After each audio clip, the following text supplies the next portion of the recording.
I've been asked time and time again, what are your top tips for effective and efficient study? If you're a student that is actually wanting to study smarter and not harder, then this mini lesson is for you.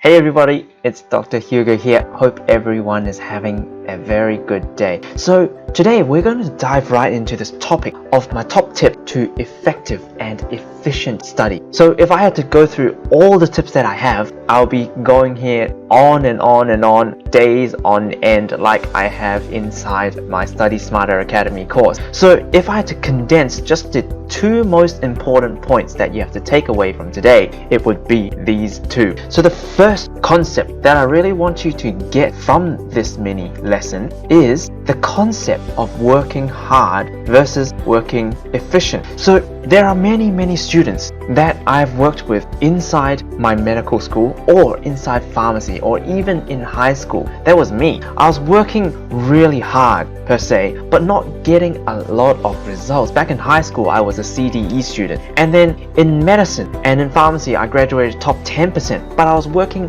way less than what I was doing back in high school. And why is that even possible? Because as I progressed to pharmacy, there's so much more content as compared to high school. And then as I progressed even further now to medical school, that is about 3 to 5 times more content than in pharmacy school as well. How is it possible that I'm studying less and less and less every single year, but still maintaining those top 10% grades? The reason that happened was that I understood my study efficiency curve, or the SEC. So first of all, you really need to understand that not every single hour that you study is created equally. First of all, with this graph here, we've got productivity on the one side here, and then we've got time going down the bottom as well. So as you start to sit down and study, this is what happens. Your productivity starts to go up. So this is what I really call the warm-up phase. This is where you're just starting to get in the zone. And if anything happens, for example, if you check your phone or if you get distracted by an Instagram post, then your productivity goes down straight away again, because you have to kind of warm up again. Then what happens is, if you manage to stay focused, say for the first 30 minutes, then your productivity actually increases. I don't know if you've ever experienced this, that sometimes you are able to actually focus so well, everything around you just fades away. All your perception of time and everything fades away, and you're just fully focused on the task on hand. That is really where I call this is the productivity zone. You are about 2 to 3 times more effective than previously. And then as we progress, maybe at the 1 hour mark, or maybe this is at the 1.5 hour mark, most people around this time frame, they start to dip. This is where the productivity sharply decreases, and you start to get distracted. You start to think about other things. You start to want to go home. You start to want to check your phone again, but you're still forcing yourself to stay there. For some people, this is where I call the burnout zone,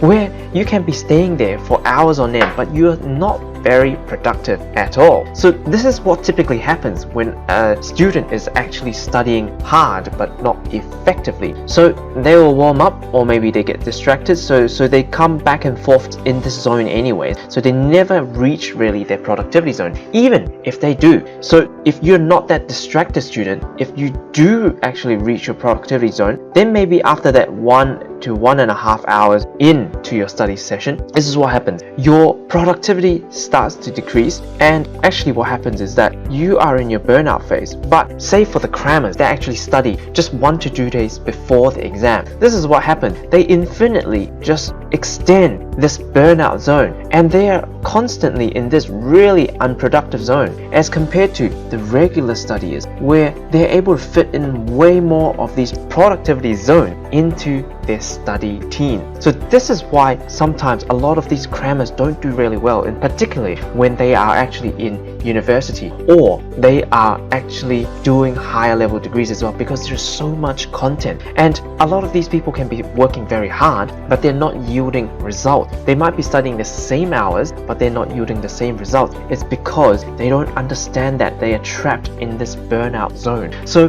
really, I want to get you to reflect on your current study method. Are you spending most of your time in this productivity zone, or are you spending a lot of time in your warm-up zone, back and forth, or are you actually spending a lot of time in the burnout zone? So number one that I really want to drive across, and I'll repeat this many times, is understanding the difference between working hard versus working efficiently. So the second point that I really want to talk about is understanding the learning pyramid. This really is the crux of your learning, because every single hour that you put in, even though you might be studying the same as the top student in the class, if you are not using good memorization techniques, then your hours can be gone to waste as well. With the learning pyramid, as we progress from the top, we increase our memory, we increase our retention. So as you are up top, you are actually engaging in a lot of passive learning. So you've got your listening to lectures or your teachers at school, or even online now, or you're spending a lot of time reading textbooks, reading resources. It's actually not really engaging in your active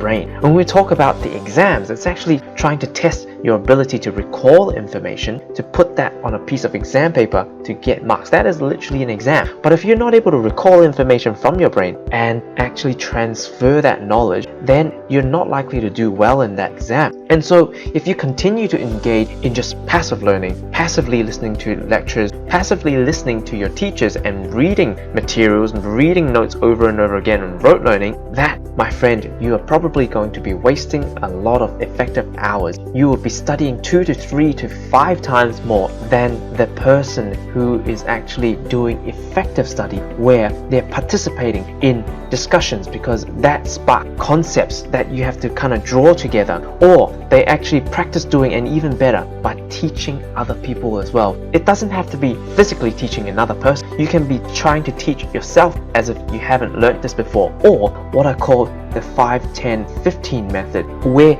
you digest that complex theory or the concept that you've just learned into simple words, so you can explain to a 5-year-old, a 10-year-old, or even a 15-year-old. If you're able to synthesize that and try to teach that into a imaginary person or even yourself, that is how you can practice what we call active recall, and that is actually one of the most effective ways of studying as well. So hopefully these 2 tips have been helpful for you. If you really want to learn more, I have this full free webinar. These tips really helpful. So if you haven't registered yet, down the bottom there will be a big red button, register now, and I hope to see you in the webinar as well. So thank you so much for listening. I hope this mini lesson has been helpful for you, and I look forward to seeing you in the next one.